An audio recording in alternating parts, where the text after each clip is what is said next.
अरे बच्चों, बैठो बैठो। आज मैं तुम्हें एक बड़ी जबरदस्त कहानी सुनाने वाला हूँ। आज के इस सेशन में हम बिजनेस इकोनॉमिक्स को समझेंगे, लेकिन किसी बोरिंग किताबी तरीके से नहीं। आज हम इसे समझेंगे बिल्कुल दादाजी के मसालेदार और मजेदार अंदाज में। तो बिल्कुल ध्यान से सुनना, क्योंकि ये सफर बहुत ही शानदार होने वाला है और आखिरकार बिजनेस का असली मतलब सबको समझ आने वाला है। जरा सोचो कि एक गांव है जो हमेशा चलता फिरता रहता है, एकदम एक्टिव। वहां हर तरह के काम हो रहे हैं। कोई खेतों में लगा है, कोई बैंक चला रहा है, तो कोई मुर्गे पाल रहा है। अभी हर इंसान असल में कर क्या रहा है? वो अपने इनपुट जैसे जमीन, अपनी मेहनत, अपना पैसा और थोड़ा सा दिमाग, इन सब को इस्तेमाल करके उसे एक आउटपुट में बदल रहा है, यानी कोई माल या सर्विस बना रहा है। और ये सब हो क्यों रहा है? जाहिर सी बात है, या तो प्रॉफिट कमाने के लिए या फिर किसी सामाजिक भलाई के लिए। बस यही तो बिजनेस का सबसे बुनियादी रूप है। लेकिन बच्चों, चाहे ये गांव हो या दुनिया का कोई बहुत बड़ा बिजनेस, तीन सबसे बड़े और मुश्किल सवाल हमेशा सामने आते हैं। सच कहूं तो ये तीन सवाल हर बिजनेस डिसीजन की रामायण है। पहला, क्या बनाएं? दूसरा, कैसे बनाएं? और तीसरा, किसके लिए बनाएं? जब तक इन तीनों सवालों के एकदम स्पष्ट जवाब नहीं मिल जाते ना, कोई भी बिजनेस सही दिशा में एक कदम भी आगे नहीं बढ़ा सकता। तो चलिए अब शुरू करते हैं अपना पहला अध्याय और जानते हैं इकोनॉमिक्स की शुरुआत की दिलचस्प कहानी। तो शुरुआत होती है प्राचीन ग्रीस से। वहां इसे ओइकोनोमिया कहा जाता था। इसका बड़ा सीधा सा मतलब था घर का प्रबंधन, यानी अपना हाउस होल्ड मैनेजमेंट। फिर साल 1770 में एक बहुत ही समझदार चाचा जी आए जिनका नाम था एडम स्मिथ। उन्होंने वेल्थ ऑफ नेशंस नाम की एक शानदार किताब लिखी और बस यहीं से इकोनॉमिक्स का असली सिलेबस पूरी दुनिया के सामने आ गया। लेकिन देखो, दुनिया कभी एक जैसी और स्थिर तो रहती नहीं है।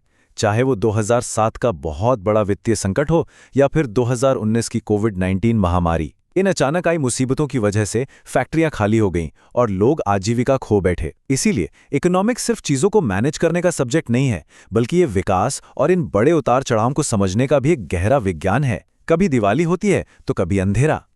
अब इस पूरी कहानी की जो सबसे बड़ी जड़ है ना, यानी संसाधनों की कमी, जिसे हम स्केर्सिटी कहते हैं, उसे एक छोटी सी कहानी से समझते हैं।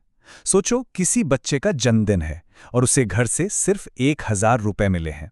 बस यही 1000 रुपए उसका पूरा बजट है। तो इसमें सबसे महत्वपूर्ण बात क्या है? बात यह है कि इंसानी इच्छाएं असीमित होती हैं। अब उस बच्चे को दोस्तों को पार्टी भी देनी है, नई फिल्म भी देखनी है, अच्छे कपड़े भी खरीदने हैं, कोई किताब भी लेनी है और थोड़े पैसे बचाकर भी रखने हैं। लेकिन जेब में तो सिर्फ 1000 रुपए ही है ना। जब ये असीमित इच्छाएं हमारे इन सीमित संसाधनों से टकराती हैं, बस वहीं से चॉइस का असली खेल चालू होता है। हमें चुनना पड़ता है कि सबसे जरूरी क्या है, और सच मानिए, यही इकोनॉमिक्स का सबसे बड़ा ड्रामा है। अब बढ़ते हैं अध्याय 2 की तरफ, जहां हम देखेंगे कि जब ये किताबी थ्योरी असली बिजनेस प्रैक्टिकल से टकराती है तो क्या होता है। ये एक बोर्डरूम की बिल्कुल असली कहानी है। एक कंपनी के सीईओ हैं मिस्टर रामामूर्ति। वो मीटिंग में कहते हैं कि हमें एक नए सॉफ्ट ड्रिंक का बिजनेस शुरू करना चाहिए। ये सुनकर डायरेक्टर्स थोड़े परेशान हो जाते हैं और कहते हैं, सर, मार्केट में कंपटीशन बहुत टफ है और आजकल लोग अपनी हेल्थ को लेकर बहुत जागरूक भी हो गए हैं। लेकिन मिस्टर रामामूर्ति बहुत ही कॉन्फिडेंस के साथ क्या जवाब देते हैं? मौका है, रिस्क है, पर रिटर्न ज्यादा है। समझ गए बच्चों? यही है असल बिजनेस इकोनॉमिक्स। ये थ्योरी और बिजनेस की प्रैक्टिस के बीच का एक ऐसा शानदार पुल है जो हमें ऐसे कड़े और रिस्की फैसले लेने का कॉन्फिडेंस देता है। चलिए अब आते हैं अध्याय 3 पर, जहां हम समझेंगे माइक्रो और मैक्रो इकोनॉमिक्स की एक बेहतरीन जुगलबंदी। अब देखो, माइक्रो और मैक्रो इकोनॉमिक्स के बीच का फर्क समझना बहुत जरूरी है। माइक्रो का मतलब है छोटी पिक्चर, जैसे एक अकेला उपभोक्ता क्या सोच रहा है या फिर किसी एक प्रोडक्ट की कीमत क्या होनी चाहिए। वहीं दूसरी तरफ मैक्रो का मतलब है बहुत बड़ी पिक्चर, जैसे पूरे देश की राष्ट्रीय आय क्या है, रोजगार की स्थिति क्या है या महंगाई कितनी है। बिजनेस इकोनॉमिक्स मुख्य रूप से माइक्रो पर फोकस करता है।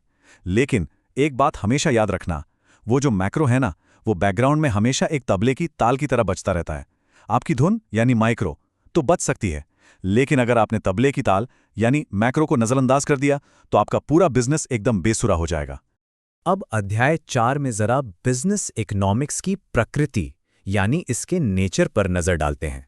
असल में ना, बिजनेस इकोनॉमिक्स कोई एक अकेली बोरिंग चीज नहीं है, बल्कि इन सब का एक मसालेदार कॉकटेल है। सबसे पहले ये एक विज्ञान है, क्योंकि इसमें कारण और प्रभाव का पूरा लॉजिक लगाया जाता है। साथ ही ये एक कला भी है, क्योंकि इसमें नियमों को सही तरीके से लागू करके बिजनेस का लक्ष्य हासिल किया जाता है। ये बहुत ही प्राग्मैटिक यानी व्यवहारिक है, जो आपकी असल जिंदगी की समस्याओं को सुलझाता है। इसे इंटरडिसिप्लिनरी भी कहते हैं, मतलब इसमें मैथ्स, स्टैट्स और फाइनेंस सबका बढ़िया तड़का लगा हुआ है। और इसकी सबसे खास बात, ये नॉर्मेटिव है, यानी ये सिर्फ ये देखकर खुश नहीं हो जाता कि अभी स्थिति क्या है, बल्कि ये हमें बताता है कि एक सफल बिजनेस के लिए स्थिति क्या होनी चाहिए। तो बच्चों, अब हम पहुंच गए हैं अध्याय 5 पर, जहां हम इसके स्कोप को समझेंगे, जो आंतरिक भी है और बाहरी भी। एक कामयाब बिजनेस को 2 मोर्चों पर लड़ना होता है। एक तरफ होते हैं आंतरिक मुद्दे, जो काफ़ी हद तक बिजनेस के अपने कंट्रोल में हैं, जैसे भविष्य की डिमांड का अंदाज़ा कैसे लगाना है, कितना माल बनाना है, कीमत क्या रखनी है और इन्वेंट्री कैसे मैनेज करनी है। ये सब आपके माइक्रो लेवल की बातें हैं। और दूसरी तरफ हैं बाहरी मुद्दे, जैसे देश की अर्थव्यवस्था कैसी चल रही है, सरकारी नीतियाँ क्या हैं, या सेंट्रल बैंक और ट्रेड यूनियंस क्या कर रहे हैं। ये सब मैक्रो लेवल की बातें हैं। एक अच्छे बिजनेस को इन दोनों, यानी अपने आंतरिक ऑपरेशंस और बाहर की ताकतों के बीच एक गजब का संतुलन बनाना पड़ता है। अगर इस बैलेंस में थोड़ी भी गड़बड़ हुई ना, तो समझो बिजनेस बाजार में उल्टा लटक जाएगा। और अब हमारा आखिरी अध्याय, अध्याय 6 है, एक शानदार दावत। इसे ऐसे समझो कि जो नॉर्मल इकोनॉमिक्स का सब्जेक्ट है, वो एक बहुत बड़ी फुल थाली की तरह है। इस थाली में सब कुछ परोसा गया है, माइक्रो भी है, मैक्रो भी है और दुनिया भर की थ्योरीज भी हैं। लेकिन बिजनेस इकोनॉमिक्स क्या है? वो उस पूरी बड़ी सी थाली में से सबसे पसंदीदा एकदम टेस्टी पनीर मटर मसाला है। इसका दायरा भले ही थोड़ा छोटा हो और ये मुख्य रूप से माइक्रो पर निर्भर है, लेकिन ये सीधे काम की चीज़ है। ये बिल्कुल सटीक है और इसका पूरा फोकस सीधा प्रॉफिट पर होता है। और सच बताऊं, सबको यही डिश सबसे ज्यादा पसंद आती है। तो देखा बच्चों, कैसे प्रॉफिट, संसाधनों की कमी, डिमांड सप्लाई और बड़े मैक्रो फैक्टर्स मिलकर ये पूरी बिजनेस की शानदार फिल्म बनाते हैं। मेरी इस आखिरी बात को हमेशा अपने दिमाग में रखना। एग्जाम्स में भले ही तुम्हें किताबी थ्योरी लिखनी पड़े, लेकिन असल जिंदगी और असली बिजनेस में फैसले लेते वक्त ना हमेशा दादाजी का ये मसाला लॉजिक ही इस्तेमाल करना। थ्योरी को जब प्रैक्टिकल में बदलोगे, तभी असली जीत होगी। तो आज के इस मजेदार और जानकारी से भरे सेशन में बस इतना ही। मुझे पूरा यकीन है कि बिजनेस इकोनॉमिक्स की ये मसालेदार कहानी तुम बच्चों को हमेशा याद रहेगी। बस ऐसे ही सीखते रहिए और आगे बढ़ते रहिए।